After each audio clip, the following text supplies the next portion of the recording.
Wait. What's going on here? Obviously, these are Orthodox Jews. They're dancing. They're very happy. But what are they happy about? Well, for that, we got to go back a little bit.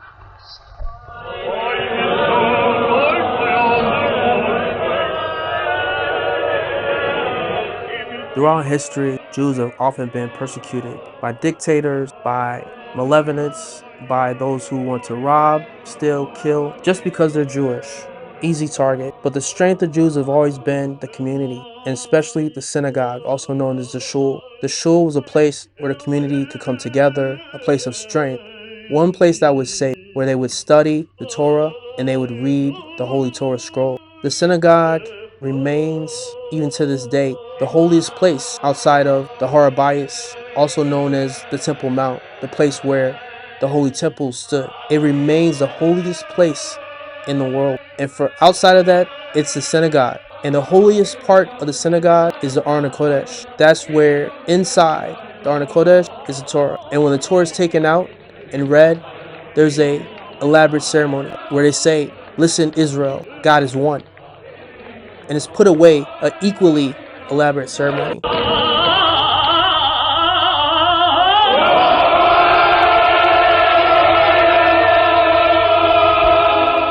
Torah scroll is made from the skin of a kosher animal, washed, clean, dry, purified, and then prepared for parchment in the form of a roll. Torah scroll must be written to exacting standards.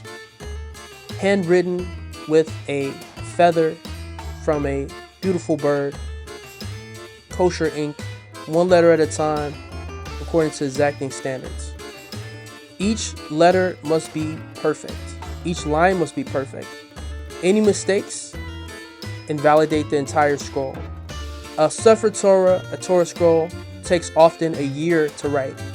And now, today, it costs as much as $100,000 for even a simple one. Each Jewish male is meant to write a Sefer Torah in their life, either by their hand or by hiring someone else to write it. When someone is able to commission a Torah scroll, it's a big deal.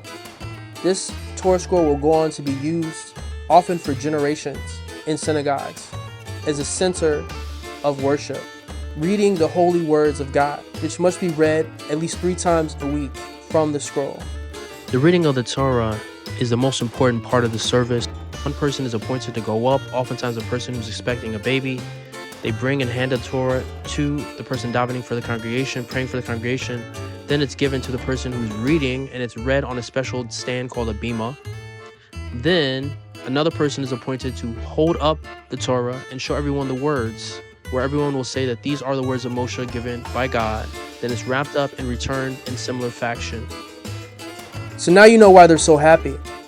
So when a Torah scroll is almost completed, the last few letters will be left with the outline in order that people can participate in the finishing of the Torah scroll. That many people who either helped with this Torah or are friends of the gentleman who paid for the Torah can come and help fill in the letters, because until the letters are filled in, it's not a complete Torah scroll.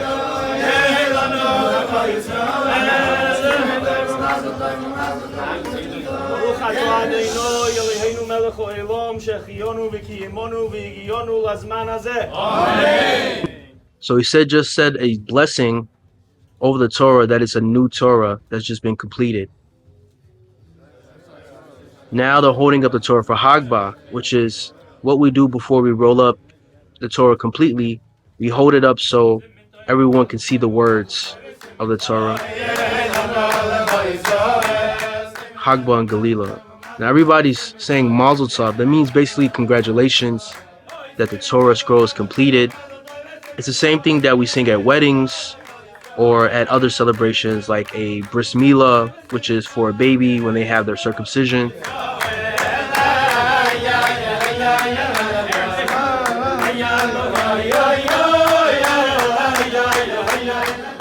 Now being the first one to actually carry the Torah out, they're going to escort the Torah to the place where it will be used, which is, this case is a local synagogue. There's also kollel, which is a place where people study Torah together.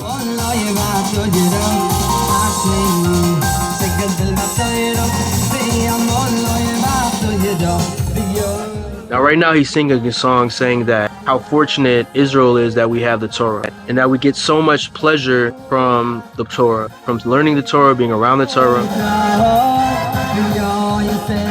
And you see the whole community participates. This is not just people who go to that synagogue or go to that kollel. This is the whole community. Now, you see that they're under a kind of a tent-like structure, which is called a kuppah. Now, that's what people stand under when they get married. So in a way, it's saying that we are all marrying the Torah. And you see there the person who sponsored the Torah invites his friends or other people in the community to each take turns carrying the Torah. So it's saying that you have to go to the house of God, and that if you live in the house of God, you'll live forever.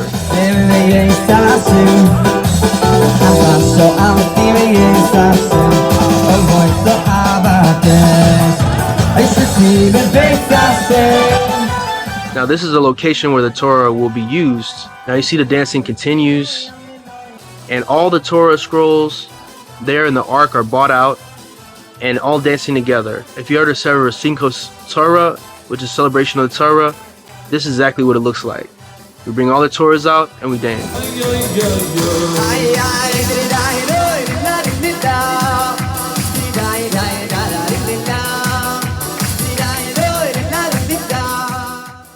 Now this is the same song we sing when we put away the Torahs on Simchas Torah.